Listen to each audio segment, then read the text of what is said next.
I'm not going to write this down. I'm going to make YouTube videos instead and see what happens. Yeah. So I sat in front of my computer and I made these like low quality videos, and the content was pretty good. I laid out why I was irritated about Bill C-16 and talked about the background,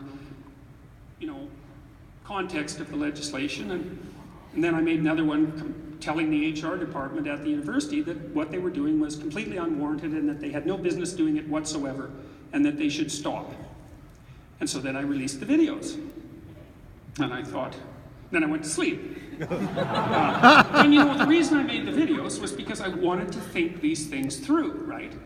So like I'm doing on stage right now, I'm thinking things through. It's like something was bothering me, and so I was trying to lay out the arguments and trying to figure out why it bothered me and to put a logical, to arrange it in a logical manner and to try to communicate it. And you do that partly because you think, well, this is bugging me, and here's what I think it is like, is it bugging you too?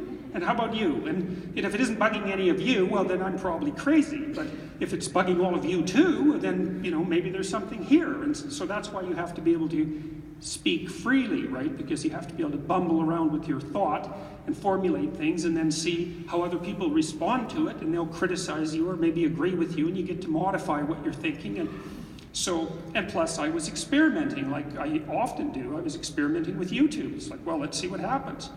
Well, that was quite something.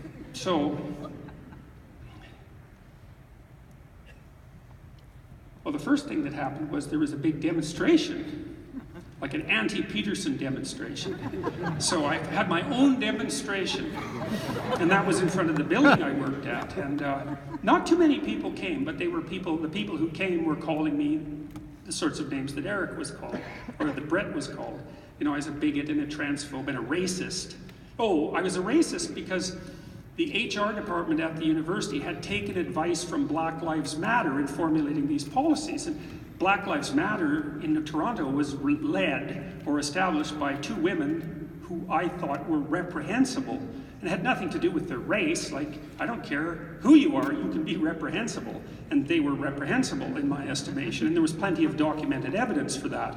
And so I said, well, why the hell are we taking advice on our HR policies from these people? It's like, when did that become acceptable? And so that's why I was a racist. So, and so, all of these accusations were thrown at me. And I thought about that a lot in the last year. It's like, well, was that reasonable? And it's actually kind of reasonable in a weird way, because Canada is a stable country and has been for a long time. It's pretty peaceful and things work pretty well. And so if you pop your head up and say, something stupid and reprehensible is going on, the Canadians say, no, this is Canada, you're crazy.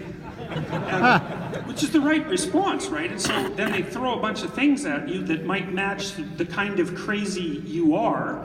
And if one of them sticks, then they can ignore you. And I'm obviously being a bit facetious, and it's not like the people who were doing this to me didn't know exactly why they were doing it, and it isn't like they were trying to bring me down and destroy me, because they certainly were.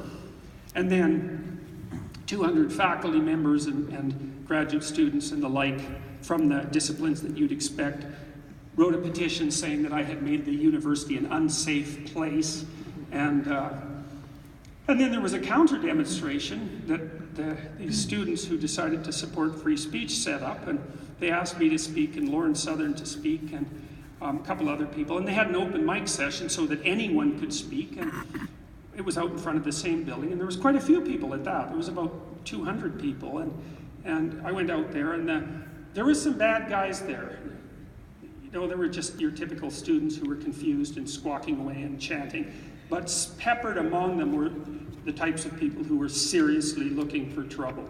And I'm a clinical psychologist. I've worked with all sorts of people. I can identify people like that. They're not very common, thank God.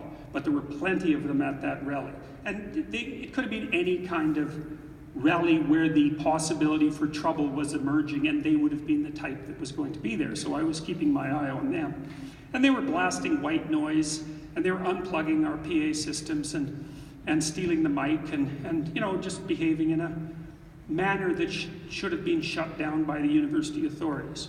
but wasn't. But the university authorities were taken off guard by all of this, and they didn't really know what to do, and they weren't really aware of the underlying legal transformations that were going on in our society. And anyways, they unplugged the mic, and so then I talked very loudly about the necessity for free speech, and that was recorded and went online. And then I left, and I came back about 2 hours later to talk to the cops, and to see if anything, was hoping that nothing, of any significance, no one was hurt. So I wanted to go talk to the cops to see if it all went okay. And I went and talked to them, and then when I came back, this group of trans activist protesters who claim to be speaking for the trans community, which doesn't exist. There is no trans community. They're not a homogenous group. They don't all think the same way. And besides, you don't become the spokesman for a person by claiming that you're the spokesman just because you happen to share some of the attributes of that group. But we're so guilty about the treatment of minorities that we're willing to regard anyone who plays that particular card as worthy of listening to, and that's a big mistake, because